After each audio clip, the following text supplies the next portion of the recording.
Alright guys, today we're going to look at how to overclock an AMD processor. Now AMD is going to be a little bit different steps than an Intel, so we'll just be talking about AMD today. But if you can see here, I'll try to zoom in, my processor is 3.01 gigahertz. It's right over here, 3.01 gigahertz. And that's just the stock speed. My processor is actually 3.0 gigahertz, but it just happened to end up being like that. So, first thing I'm going to do is get ready to get into the BIOS. And I've got a keyboard plugged directly in, not through USB, but through the green plug. And I found some computers will not let you enter BIOS with a USB keyboard, so I use the standard plug-in keyboard for BIOS. Not all computers need this, but some do. So I'm going to give my computer a small overclock and give you guys some of the definitions and how to do it.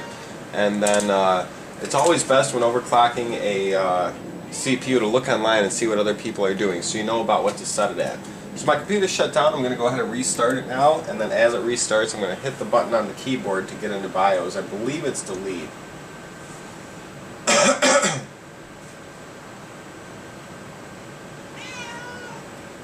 I think my cat wants food. She keeps meowing at me. I think I put your food out. May go look for it. Alright, so it's delete to enter BIOS, so now I'm entering the BIOS. And in here, every motherboard's different, but your standard isn't going to give you much. You're going to see kind of information. And your advanced, we should maybe be able to do stuff in here. No, it's not going to be in here. It's going to maybe be in the it's the MB Intelligent Tweaker on this motherboard, but every motherboard's different. So in here, there's a few things you could change. And my processor is not unlocked, as some would say.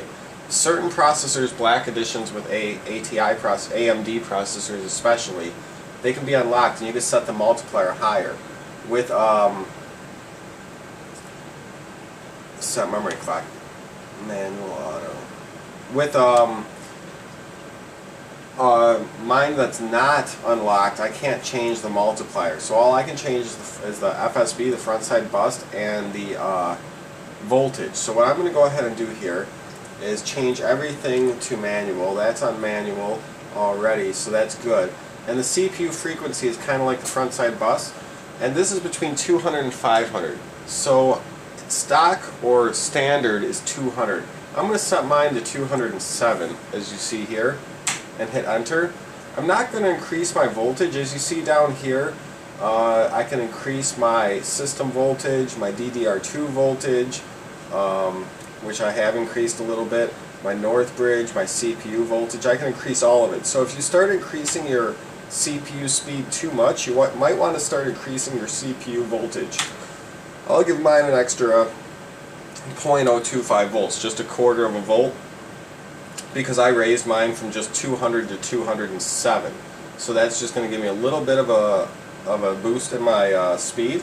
So let me go ahead here now, and I believe I hit F10, so I'm going to hit F10 to save and exit, and I'm going to hit yes to save and exit, and then go.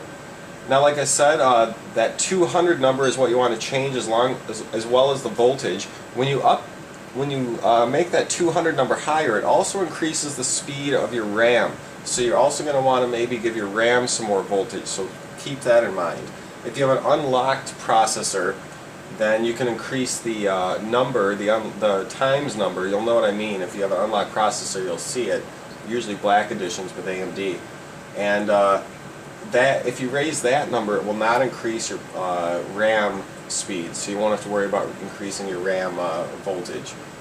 So once we get into Windows here, I'm going to go ahead and show you guys what just happened when I increased that number of 200 to 207, and I also gave my processor a little more voltage because it's got a little more speed. Not much, just a little.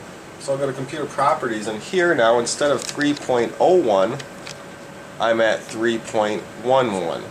So I'll leave it there for now. That's a good speed for now. I could probably get this processor up to probably around 3.5, but I'm not looking to overclock it like crazy. It works fine as is. So I just wanted to show you guys a little bit on how to overclock an AMD processor through your BIOS. If you have any questions, let me know, and we'll see you guys next time.